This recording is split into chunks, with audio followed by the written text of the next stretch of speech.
사도신경으로 신앙 고백하시겠습니다.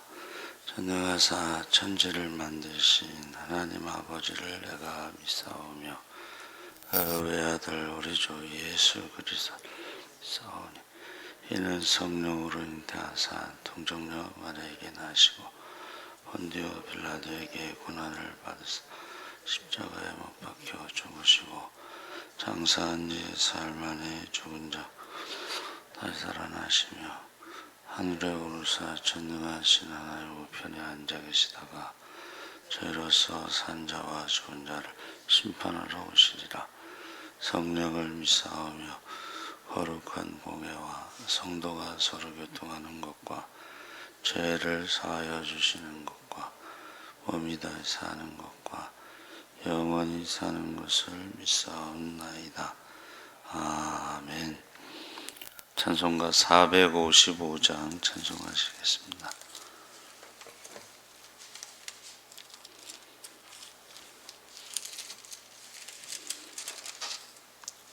찬송가 455장 찬송하시겠습니다. 주님의 마음을 본받는 자, 그 마음의 평강이 찾아옴은 험악한 세상을 이기림이 하늘로부터 임함이로다. 주님의 마음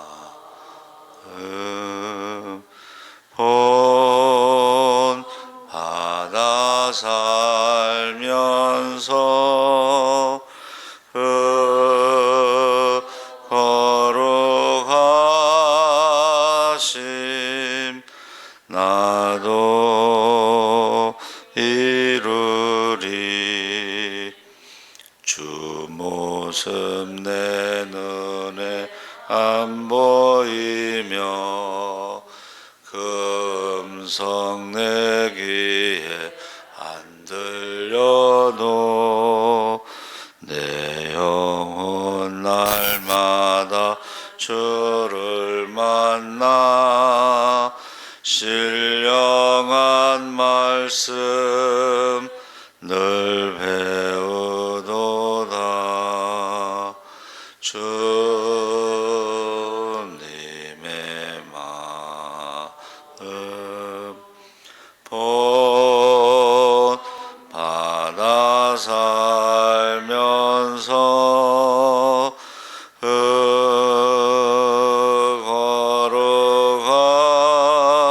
거룩하심 나도 이루리. 가는 길 거칠고 험하여도 내 맘에 불평이 없어짐은 십자가 고난을 이겨내신 주님의 마음 본받음이라. 주님의 마음 본받아 살면서 그 거룩하심 나도 이루리.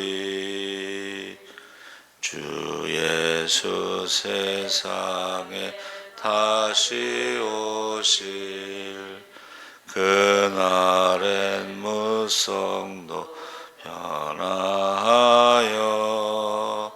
주님의 빛나는 그 형상을 다 함께 보며 주 찬양하리. 주님의 마음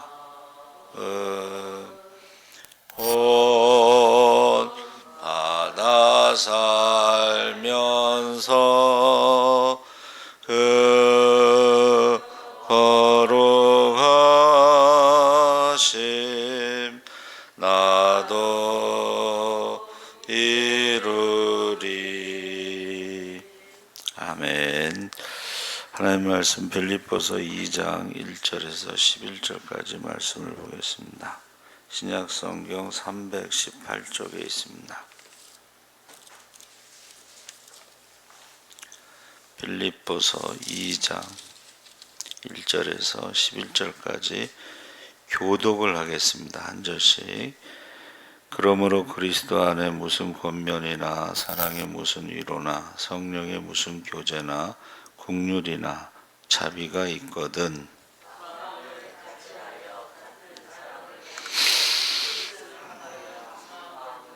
아무 일에든지 다툼이나 회형으로 하지 말고 오직 겸손한 마음으로 각각 자기보다 남을 낮게 여기고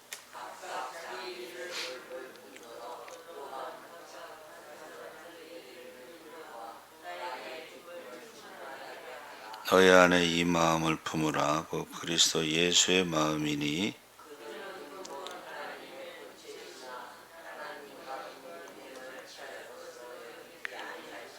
오히려 자기를 비워 종의 형체를 가지사 사람들과 같이 되셨고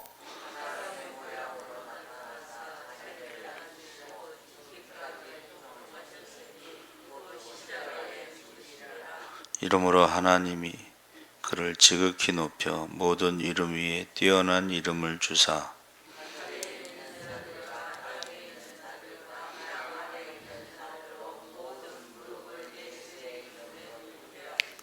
함께 읽겠습니다. 모든 입으로 예수 그리스도를 주라 시인하여 하나님 아버지께 영광을 돌리게 하셨느니라. 아멘. 할렐루야. 잘 오셨습니다. 감사합니다. 오늘부터 사순절이 시작됩니다. 그래서 십자가 색깔이 이제 보라색으로 바뀌었죠. 보라색은 이제 왕의 색깔이기도 하고 고난의 색깔이기도 합니다. 그래서 오늘 말씀의 제목이 예수의 마음인데 세상에서는 다툼이 있습니다. 선거철만 되면 요란하고 가정에도 교회에도 다툼이 있습니다. 다툼이 없는 단체는 극히 드뭅니다. 다툼이 없는 단체가 어디가 있을까? 불광역에서 이렇게 지나가다 보니까 농아교회가 있더라고요. 농아들은 다투지 않을까? 말을 못하니까. 근데 농아들도 수화를 통해서 싸우는 걸 제가 봤어요. 그러니까 이 다툼이 없는 것은 없는데 예수의 마음을 가지면 다투지 않을 것이다. 예수의 마음이 예수 안에서 마음을 같이 하고 같은 사랑을 가지고 뜻을 합하며 한 마음을 가질 때 예수님을 기쁘시게 해드릴 수가 있습니다. 그래서 2절에 사람의 마음을 보면 무엇이 문제인지 알게 되는데 3절에 사람들은 무슨 일을 하든지 다툼으로 한다는 것이고 그것은 이기적인 야심, 경쟁심 가득 차서 상대방의 의견을 무시하고 자기들의 주장을 합리화시키려는 것을 말합니다. 그래서 내로남불이라는 말이 딱 맞죠. 내가 하면 로맨스고 남이 하면 불륜이고. 그래서 재미있다고 할까요? 야당이 여당 시절에 했던 말을 똑같이 또 바꿔서 하는 거야. 야당은 여당 시절에, 여당은 야당 시절에. 허영이라는 말은 자기 분수에 넘치고 실속이 없이 겉모습뿐인 행동, 필요 이상의 거칠애를 말합니다. 교만은 서로 남을 자기보다 낮게 여겨야 하는데 그러니까 남을 낮게 여기고 자기를 낮추는 것을 겸손이라고 그러는데 그게 예수의 마음이죠. 그런데 반대로 한다는 거예요. 자기를 높이고 남을 업신여기고 잘난 척하는 태도를 말하는데 이런 자들은 결국 사울왕처럼 하나님의 말씀도 버리게 되고 바벨탑을 쌓는 자들이 된다는 것입니다. 그래서 교만은 패망의 선봉입니다. 4절에 이기주의가 나오는데 자기 실속만 차리고 남의 사정을 아랑곳 없는 태도, 남의 이익을 무시하는 것. 그래서 우리가요, 이 골목 상권이 죽게 되면 나라 경제가 어려워지죠.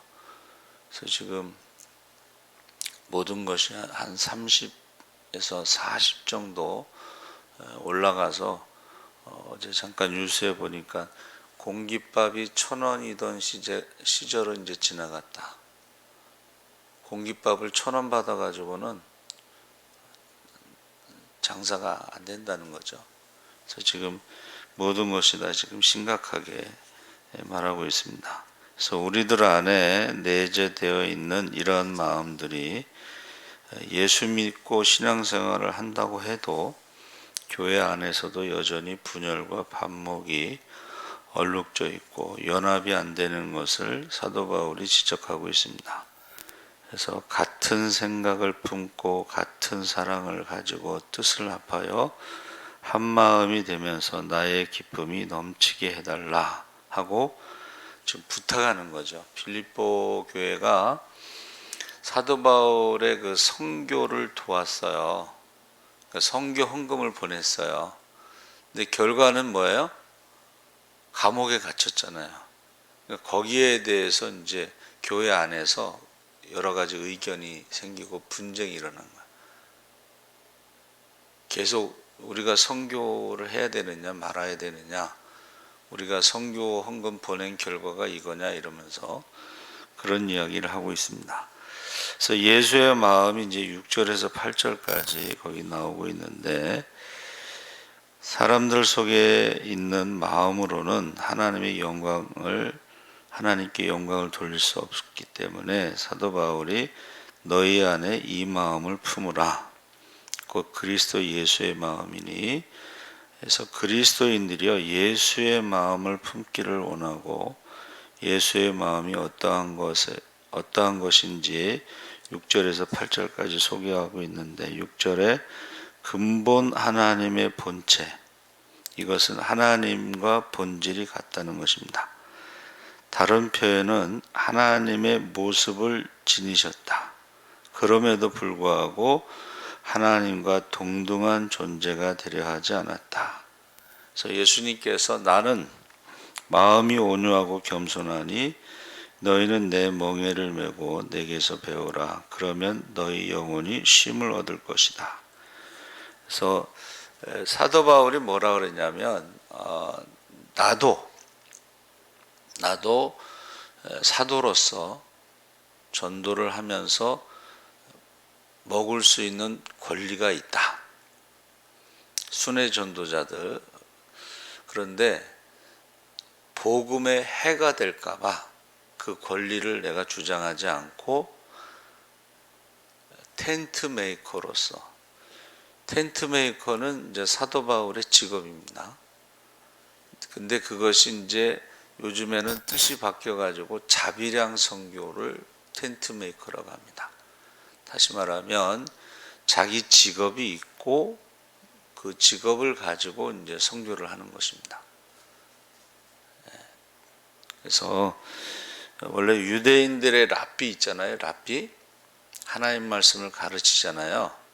돈을 받지 않고 유대인들의 랍비는 자기 직업이 있어요. 근데 이제 우리가 목회할 때에 모든 사람이 자기 직업을 가지고 목회할 수도 없고 모든 사람이 자기 직업을 가지고 선교할 수는 없습니다. 그렇게 하는 경우도 있다. 더군다나 이제 한국에서는 목회자들의 이중직이 금지되어 있습니다. 직업을 갖는 게 금지되어 있어요. 그러면은 대개 이제 사모님들이 직업을 가지고 개척교회나 시골 농어촌교회, 또 미국 같은 경우는 이제 목사님이 오시잖아요. 그러면 그 다음 주에 성도들이 물어본대요. 사모님 직장 구하셨어요?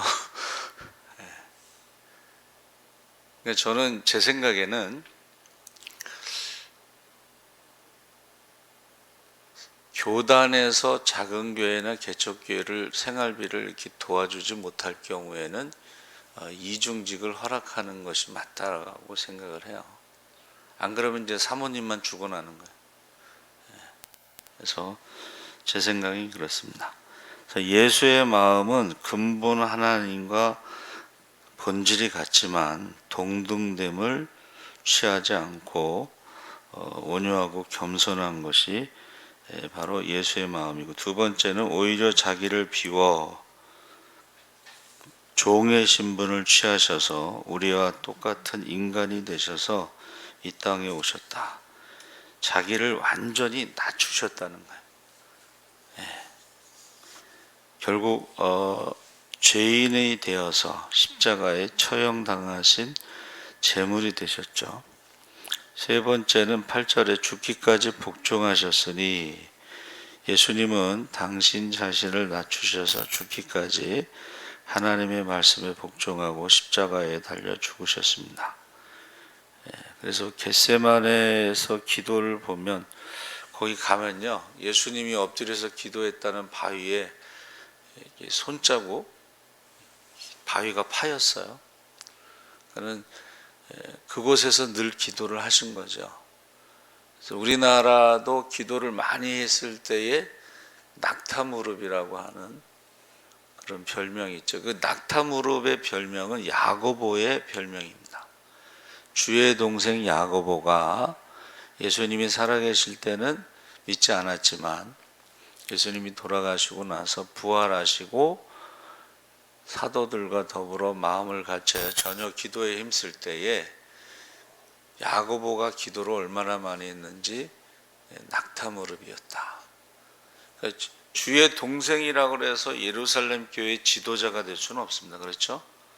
근데 야고보와 요한, 야고보와 베드로와 야고보를 동등하게 주의 몸된 교회의 기둥 같은 그러한 지도자로 봤어요. 그러니까 베드로와 같은 지도자, 야고보는 낙타무릎이라는 별명을 갖고 있습니다. 그래서 예수의 마음은 겸손을 말하는데, 겸손은 십자가를 지는 것이고, 그래서 자신을 십자가에 못 박아 죽이는 것이 겸손의 극치다 그랬습니다. 그래서 우리도 예수의 마음을 품은 자들에게는 9절에서 11절까지 어떤 일이 일어나는가? 다툼이나 허영, 교만, 이기주의를 버리고 예수의 마음을 품고 살고자 하는 그리스도인들에게는 하나님께서 9절에 보니까 예수님처럼 지극히 높여주신다. 크고자 하는 자는 너희를 섬기는 자가 되고 으뜸이 되고자 하면 종이 되라. 인자가 온 것은 섬김을 받으려 함이 아니라 도리어 섬기려 하고 자기 목숨을 많은 사람의 대속물로 주려 함이니라. 그래서 자기를 낮추는 자는 높아진다는 것입니다.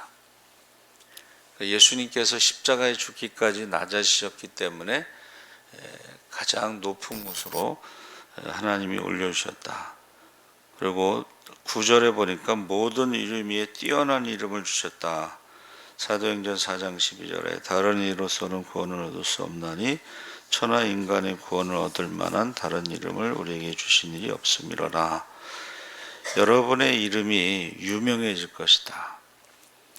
자기를 낮추는 사람들이 하나님께서 그 이름을 유명하게 해주신다.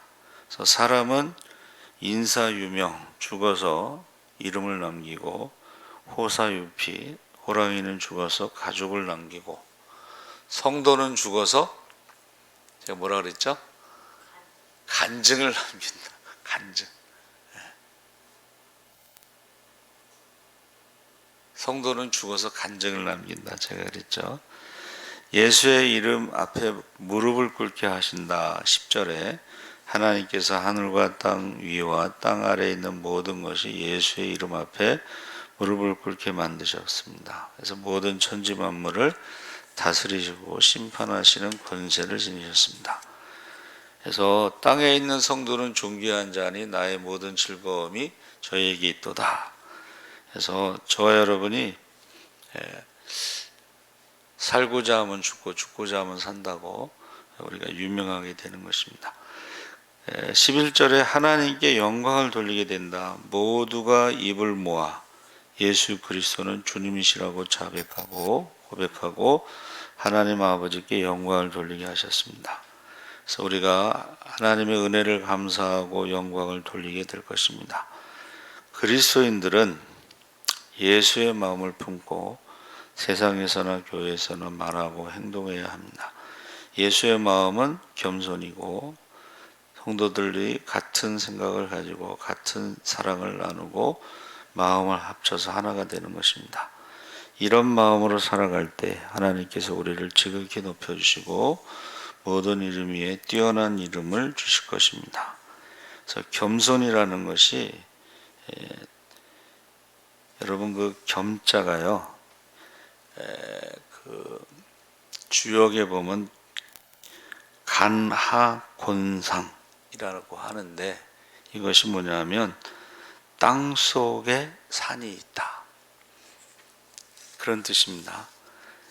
땅 속에 산이 있다는 게 뭐냐면 지극히 높으신 하나님이 이 땅에 가장 낮은 곳에 있는데 남들이 볼 때는 땅 속에 산이 있다는 게 무슨 말인지 모르지만 그게 겸손의 극치라는 것입니다.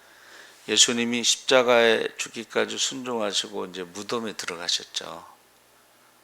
그 땅 속에 하나님이 있다는 것이 가나곤상이라고 하는 겸손을 의미하는 거예요. 겸손. 가장 낮은 곳에 땅 속에 무덤 속에 사흐라고 하는 히브리어를 썼는데 이것은 울타리라고 하는 뜻이 있습니다. 그래서 낮은 겸손한 사람을 하나님이 보호하신다 이런 뜻입니다. 그래서 욥기서 22장 20절에 내가 낮춤을 받거든 높아지리라 말하라. 하나님은 겸손한 자를 구원하신다. 스가랴 9장 9절 우리가 잘 알죠. 그는 보라 내 왕이 내게 임하나니 그는 공의로우며 구원을 베풀며 겸손하여서 나귀를 타나니 나귀의 작은 것 곧 나귀 새끼니라. 여기서는 욥기서에 나오는 샤흐하고 다른 아니라고 하는 히브리어를 썼는데 이것은 가난하다는 뜻입니다.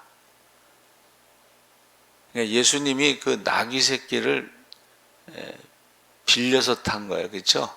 가난하다. 예수님은 가장 가난한 사람으로서 예루살렘에 입성하신 거예요. 나귀 새끼를 얻어 타고 빌려 타고 가신 거죠. 잠언 18장 12절에 사람의 마음의 교만은 멸망의 선봉이요 겸손은 존귀의 앞잡이다. 여기서 겸손은 아나와라고 했는데 이것은 바로 남을 존중하고 자기를 낮추는 태도를 말합니다. 그래서 땅 속에 산이 있다라는 말을요 세상 사람들은 이거 해석을 잘 못해요. 제가 이제 설교 준비하면서 이렇게 봤는데 제가 볼 때는 그 해석이 잘 안 되니까 자기도 모르는 말을 막 써놨는데 설명이 제대로 된 게 아니에요. 근데 이게 우리가 읽은 빌립보서 2장 1절에서 11절에 하나님과 동등됨을 취하지 않고 하나님이 이 땅에 오셨는데 이 땅에서도 십자가에 죽기까지 순종하면서 무덤 속에 들어간 모습 그게 가나곤상으로 설명이 딱 맞습니다. 여러분 저와 여러분이요 십자가를 지는 것이 가장 높아질 수 있는 그런 방법이에요. 남을 낮게 여기고 자기를 낮추는 것이 겸손이라고 하는데 그거는 이제 세상적인 어떤 기준의 설명이고 우리는 하나님이 십자가를 지시고 무덤에 들어간 그 가나곤상 땅 속에 산이 있다라는 그것을 예수의 마음이다. 그래서 지금 우리가 이제 사순절이 되면서 터키 그 난민들을 위해서 하루에 한 끼씩 금식하자. 하루 한 끼를 1,000원으로 계산해서 4만 원. 그러니까 이제 교인들, 성도들도 어려운 분들이 많잖아요. 하루에 한 끼 1,000원짜리는 없지만은 성도들도 어려운 분들이 많지만은 십시일반 연보 작은 헌금을 모아서 그들을 도울 수 있다. 그래서 저는 기도하면서 한 사람이 4만 원이라고 하는 헌금을 했을 경우에 10명이면 40만 원이잖아요. 근데 우리 교회뿐만이 아니라 이 지방에, 저희 지방의 회장이 이제 저희 동기예요. 그래서 우리 지방에서 이렇게 헌금을 모아서 100명, 1000명, 이면 돈이 커지죠. 그렇게 했으면 좋겠다. 제가 건의를 하려고 합니다. 사순절에 그냥 우리가 어떤 말씀만 묵상하고 보내는 것이 아니고 실제적으로 지금 터키 지진으로 인해서 지금 밑에 살아있는 사람이 있습니다. 지금 326시간 만에 구출된 사람도 있고 그러는데, 하여튼 우리가 그 낮은 곳에 있는 사람들을 위해서 우리가 할 수 있는 것을 힘을 모아서 그들을 도와주는 사순절이 되기를 원합니다. 살아계신 하나님 아버지 감사합니다. 예수의 마음, 남을 낮게 여기고 자기를 낮추는 마음, 더 나아가서 하나님과 동등됨을 여기지 않고 이 땅에 사람의 모습으로, 종의 모습으로 오셔서 십자가를 지시고 무덤에 들어가신 가장 낮은 곳에 임하신 주님을 묵상하면서 우리도 주님처럼 가장 낮은 곳에 겸손한 마음으로 임했을 때에 가장 높여주시는 하나님의 축복을 경험하기를 원합니다. 특별히 이제 터키 지진으로 인해서 힘들어하는 모든 사람들